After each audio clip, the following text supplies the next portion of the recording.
onajonim deymizu otamiz chetda biroq. Jannat onalar oyog'i ostida-ku deysar, jannatni istaganlar onasini rozi qilar. Ona buyuk, muqaddas, shubha yo'q bu fikrga.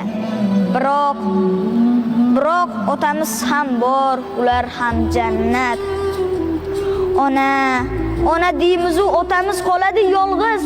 Ular bo'lmaganida bo'lmasdi-ku o'g'il qiz.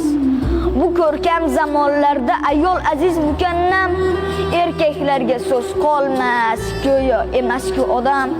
Otalarning hurmati o'soyga qo'ymaymiz, lekin onamiz ko'nglini har soniyada o'ylaymiz.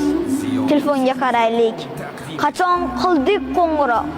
Onajonim deymiz-u otamiz chetda biroq.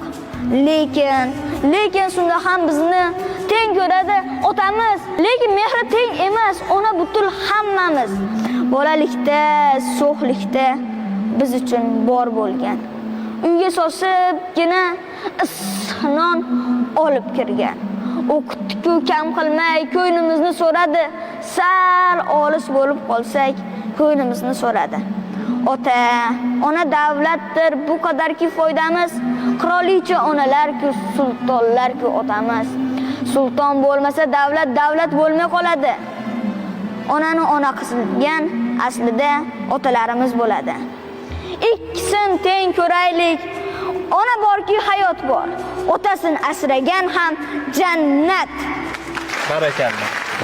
Firdavs otalar haqida ajoyib monologni ijro etdilar. Firdavs, hech qachon bo'sh kelmang va sizga sovg'alarimizni topshiramiz. Marhamat.